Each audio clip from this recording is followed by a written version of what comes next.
In the late 1990s, cricket liked to believe its biggest battles were fought on the pitch.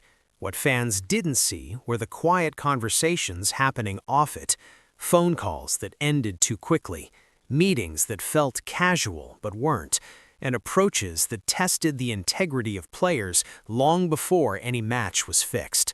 Long before corruption became a global headline, the game was already being probed from the inside. When the world talks about cricket scandals, it remembers bans, courtrooms, and confessions, but some names never made it that far. Some stories stayed buried in reports, whispers, and internal files. Adam Hollioake is one of those names, not convicted, not banned, but repeatedly mentioned in a period when English cricket was quietly confronting an uncomfortable truth. Bookmakers were knocking, and not everyone talked about it. This is not a story of a man caught red-handed. It's a story of how close the game came to the edge and how easily that edge could have been crossed. Adam Hollioake was once seen as one of English cricket's brightest all-rounders. Charismatic, aggressive, and outspoken, he captained Surrey, led England in limited overs cricket, and carried the image of a modern cricketer who played the game hard and lived life loudly. But behind the public image, English cricket in the late 1990s was quietly battling a problem that many boards preferred not to discuss openly: illegal approaches from bookmakers, back-channel conversations, and a culture of silence. This story is not about a formal ban, a criminal conviction, or a headline-grabbing courtroom trial. It is about something far more uncomfortable: documented irregular approaches, names appearing in official discussions, and questions that were never fully answered. In the late 1990s, world cricket was beginning to realize that match fixing was not limited to a few isolated individuals. Investigations in India, Pakistan, South Africa, and Australia were uncovering a global network of bookmakers attempting to influence players, sometimes successfully, sometimes not. England was not immune to this environment, even if its scandals were handled more quietly. During this period, the England and Wales Cricket Board and county authorities received intelligence about bookmakers making approaches to players. Some of these approaches were indirect, some were casual conversations, some were framed as friendly contact. What mattered was not whether fixing occurred, but whether the integrity of the game was being tested. Adam Hollioake's name emerged in archival accounts and board discussions related to these irregular approaches. According to reports later referenced in corruption reviews and investigative journalism, Hollioake was among players who had been contacted or approached by bookmakers during the late 1990s. Importantly, there was no finding that he accepted money, passed information, or deliberately influenced a match. But the approach itself placed him within a troubling pattern that cricket authorities were tracking at the time. To understand why this matters, you need to understand how corruption often begins. Fixing rarely starts with a suitcase of cash. It starts with a conversation, a drink, a suggestion, a casual question about pitch conditions, team morale, or selection doubts. Many players later banned from the game said they initially believed they were doing nothing wrong. The ECB and county boards were aware of this gradual method. That is why internal reports began cataloging names linked to approaches, even if no formal charges followed. These records were not publicized aggressively, partly to avoid reputational damage, and partly because English cricket preferred internal discipline over public spectacle. Hollioake's career itself followed a turbulent path. Despite obvious talent, injuries, conflicts with management, and off-field controversies disrupted his progress. He was known for challenging authority and speaking his mind, traits that made him popular with fans but complicated relationships with administrators. In such an environment, players were particularly vulnerable to outside influence, especially when careers felt uncertain.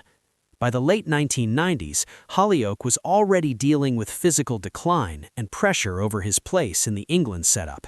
It was during this period that bookmakers were actively targeting players across multiple countries. Investigations later revealed that bookies did not discriminate by status.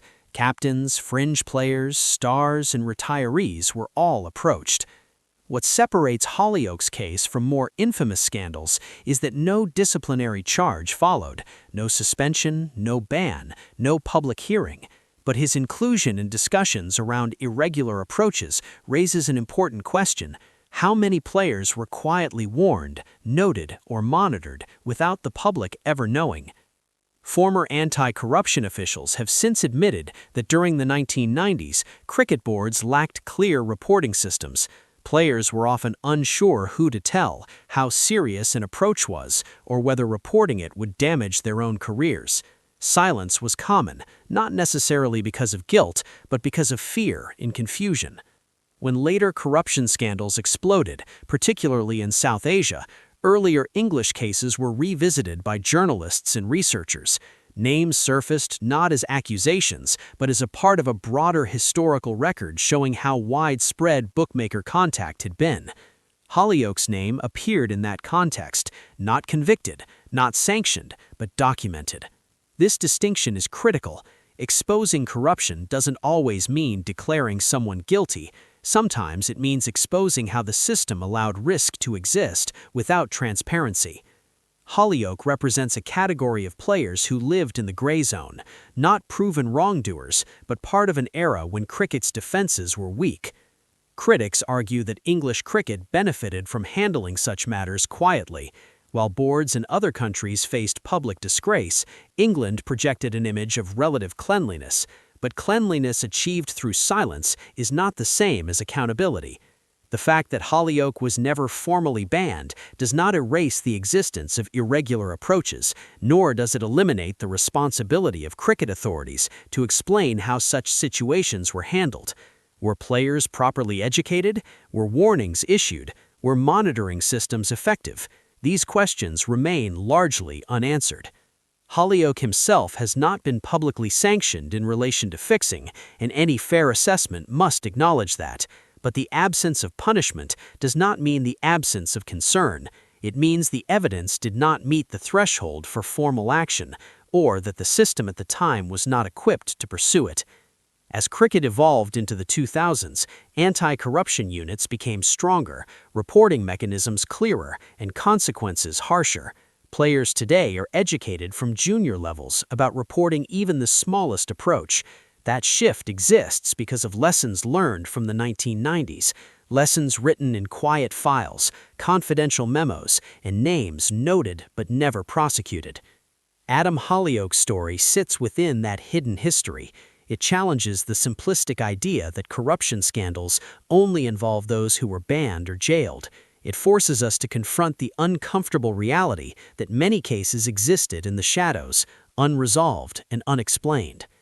For fans, this is not about rewriting history or erasing achievements.